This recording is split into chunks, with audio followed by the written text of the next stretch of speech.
নমস্কাৰ সকলোকে পুনৰবাৰ অন্য এটা ভিডিঅ'লৈ স্বাগতম জনাইছো। তোমালোকৰ এই বৰ্ষৰ এইচএছ ফাইনেল এক্সামিনেশ্যনৰ বাবে তোমালোকৰ ইকনমিক্স কিতাপখনৰ পৰা 5টা 100% কমন লং কুৱেশ্যন এনসাৰৰ বিষয়ে আজিৰ এই ভিডিঅ'টোত মই আলোচনা কৰিম আৰু ইয়াৰে যিকোনো দুটা কুৱেশ্যনছ তোমালোকৰ এই বৰ্ষৰ এক্সামত কমন পৰিবই।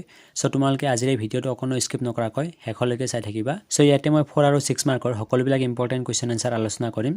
ইয়াতে প্ৰথম কুৱেশ্যনটো দিয়া আছে উপভোগ্য সামগ্ৰী আৰু মূলধনী সামগ্ৰীৰ পাৰ্থক্য লিখা। ইয়াতে 4 মাৰ্কস থাকিব। ইয়াৰ এনসাৰটো হৈছে যিবিলাক দ্ৰব্য উপভোক্তাই তেওঁলোকৰ অভাৱ পূৰণ কৰিবৰ বাবে অন্তিম বা শেষ দ্ৰব্য হিচাপে ক্ৰয় কৰে তাক উপভোগ্য দ্ৰব্য বোলে।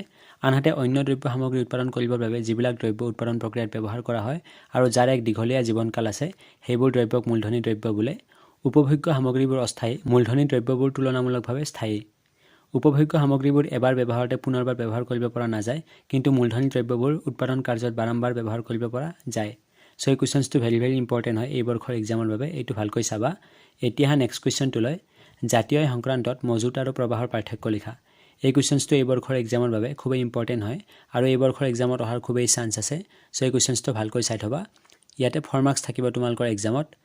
ইয়াৰে এনসাৰটো হৈছে যিবোৰ পৰিমাণৰ জোখ এক নিৰ্দিষ্ট সময়ছোৱাৰ বাবে লোৱা হয় সেই পৰিমাণবোৰেই হ'ল প্ৰবাহ, যেনে আয়, উৎপাদন, লাভ আদি। আনহাতে আন কেতবোৰ পৰিমাণ আছে যিবোৰ প্ৰতিটো সময় বিন্দুৰ সৈতে জড়িত হৈ থাকে, তেনে যন্ত্ৰপাতিৰ পৰিমাণ, আচবাব পৰিমাণ, এই পৰিমাণবোৰ হ'ব মজুত। প্ৰবাহ এক সময়ছোৱাৰ সৈতে জড়িত, কিন্তু মজুত সময়ৰ বিন্দুৰ সৈতেহে জড়িত। আকৌ কোনো বিশেষ সময়কালত জুখিব পৰা মজুতৰ পৰিৱৰ্তন হ'ল প্ৰবাহ। মূলধন প্ৰবাহ অন্তৰ্ভুক্ত হ'ব পাৰে, কিন্তু ই কেৱল মাত্ৰ এটা বছৰৰ বাবেহে অন্তৰ্ভুক্ত হয়, যিটো বছৰ তাক নতুনকৈ সংযোগ কৰা হৈছিল। সো এই কুৱেশ্যনটো ভালকৈ চাই থবা।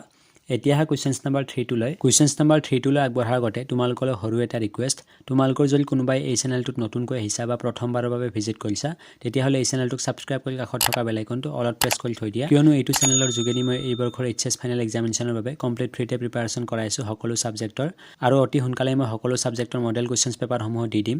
সো তোমালোকৰ এক্সামত খুবেই হেল্পফুল হ'ব এইটো চেনেলৰ পৰা, তোমালোকে নিশ্চয় ছাবস্ক্ৰাইব কৰি ল'বা। উৎপাদনৰ 4টা উপাদানৰ নাম আৰু বৈশিষ্ট্য লিখা। এই কুৱেশ্যনটো ভেৰি ইম্পৰ্টেন্ট হয়। ইয়াতে 4 মাৰ্কস থাকিব।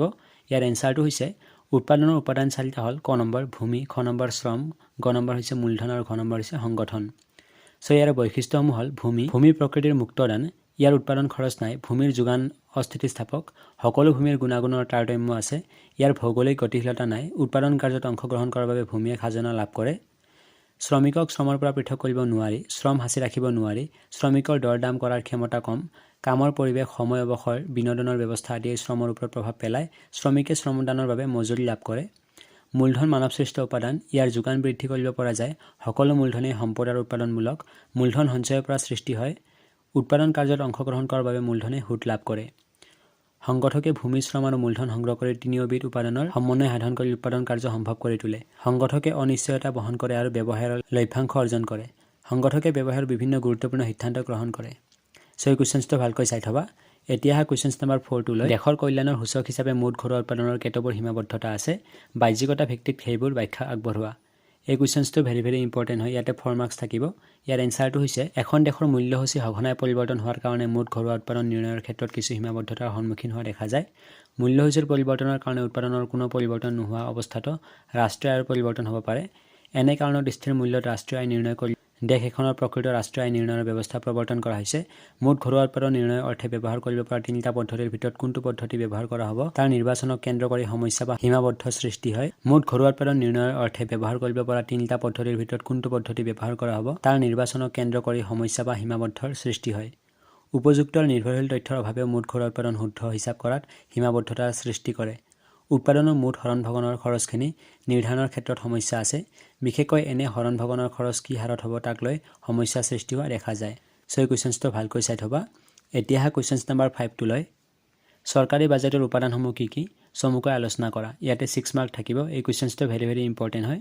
ইয়াৰ এনসাৰটো হৈছে চৰকাৰী বাজেটৰ উপাদানসমূহ হ'ল ক নম্বৰ কৰ। চৰকাৰী ৰাজহৰ প্ৰধান উৎস হ'ল কৰ। কৰৰ পৰা পোৱা সমুদায় ৰাজহ আয়ক কৰ ৰাজহ বোলে। কৰ এবিধ বাধ্যতামূলক বৰঙণি, কোনো বিশেষ প্ৰতিদানৰ আশা নকৰি জনসাধাৰণে তেওঁলোকৰ সম্পদৰ যি অংশ ৰাষ্ট্ৰৰ সামূহিক কাৰ্য সম্পাদন কৰাৰ কাৰণে বাধ্যতামূলকভাৱে ৰাষ্ট্ৰক প্ৰদান কৰে তাকেই কৰ বোলে। খ নম্বৰ বাণিজ্যিক ৰাজহ। বাণিজ্যিক ৰাজহ চৰকাৰী ৰাজহৰ এবিধ উৎস। চৰকাৰী উদ্যোগ প্ৰতিষ্ঠানৰ দ্ৰব্য আৰু সেৱা বিক্ৰী কৰি চৰকাৰে পোৱা আয় হ'ল বাণিজ্যিক ৰাজহ। গ নম্বৰ মাচুল। যিসকল ব্যক্তি প্ৰতিষ্ঠানে চৰকাৰী সেৱাৰ কিছুমান বিশেষ সুবিধা লাভ কৰে সেই সুবিধা পোৱাৰ কাৰণে মাচুল ধাৰ্য কৰা হয়। সো এই কুৱেশ্যনটো ভালকৈ চাই থবা। আৰু তোমালোকৰ সুবিধাৰ্থে মই এটা এক্সট্ৰাকৈ কুৱেশ্যন দি থৈছোঁ। এই কুৱেশ্যনটো খুব ইম্পৰ্টেন্ট হয়। অৰ্থাৎ কুৱেশ্যন নম্বৰ 6টো হ'ল চৰকাৰী ৰাজহৰ উৎসসমূহ কি চমুকৈ ব্যাখ্যা কৰা। এই কুৱেশ্যনটো তোমালোকৰ এক্সামত 6 মাৰ্কত দিব। ইয়াৰে এনসাৰটো হৈছে চৰকাৰী ৰাজহৰ উৎসসমূহ হ'ল ক নম্বৰ কৰ। চৰকাৰী ৰাজহৰ প্ৰধান উৎস হ'ল কৰ। কৰৰ পৰা পোৱা সমুদায় ৰাজহ আয়ক কৰ ৰাজহ বোলে। কৰ এবিধ বাধ্যতামূলক বৰঙণি। কোনো বিশেষ প্ৰতিদানৰ আশা নকৰি জনসাধাৰণে তেওঁলোকৰ সম্পদৰ যি অংশ ৰাষ্ট্ৰৰ সামূহিক কাৰ্য সম্পাদন কৰাৰ কাৰণে বাধ্যতামূলকভাৱে ৰাষ্ট্ৰ প্ৰদান কৰে তাকে কৰ বোলে। বাণিজ্যিক ৰাজহ। বাণিজ্যিক ৰাজহ চৰকাৰী ৰাজহৰ এবিধ উৎস।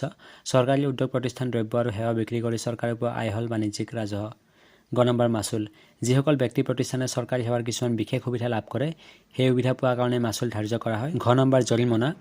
ন্যায় প্ৰশাসন আৰু আইন শৃংখলা অৱমাননাৰ বাবে চৰকাৰক জৰিমনা প্ৰদান কৰিব লাগে। ঙ নম্বৰ চৰকাৰী সম্পত্তি ৰায়। দেশ এখনৰ ভিতৰত থকা প্ৰাকৃতিক সম্পদ মাটি, হাবি বননি, নদ নদী, খনি আদিৰ পৰা চৰকাৰ ৰাজহ আদায় কৰে। প্ৰথম নম্বৰ দান আৰু অনুদান। চৰকাৰী আয় নিজ দেশৰ ব্যক্তি আৰু প্ৰতিষ্ঠান, বিদেশী চৰকাৰ আৰু আন্তৰ্জাতিক প্ৰতিষ্ঠান আদিৰ দান অনুদানৰ জৰিয়তেও আহে। দ্বিতীয় নম্বৰ ঋণ গ্ৰহণ। দেশ এখনৰ চৰকাৰে মাজে সময়ে ঋণৰ দ্বাৰাও ধন সংগ্ৰহ কৰে। আভ্যন্তৰীণ আৰু বাহ্যিক দুয়োবিধ চৰকাৰে সংগ্ৰহ কৰি ৰাজহৰ পৰিমাণ বঢ়াব পাৰে। আজিৰ এইটো ভিডিঅ'ত মই যেইকেইটা কুৱেশ্যন আলোচনা কৰিছোঁ এই গোটেইবিলাক কুৱেশ্যনেই তোমালোকৰ এই বৰ্ষৰ এক্সামৰ বাবে খুবেই ইম্পৰ্টেণ্ট হয়। ইয়াতে তোমালোকে এটা কুৱেশ্যন এনচাৰ মিছ নকৰিবা, ভালকৈ চাবা। ইয়াৰে যিকোনো তোমালোকৰ দুটা বা এটা কুৱেশ্যন এক্সামত কমন পৰিবই। আজিৰ এই ভিডিঅ'টো চাই যদি ভাল পালা তেতিয়াহ'লে তোমালোকৰ বন্ধুবৰ্গলৈ ভিডিঅ'টো শ্বেয়াৰ কৰি দিবা।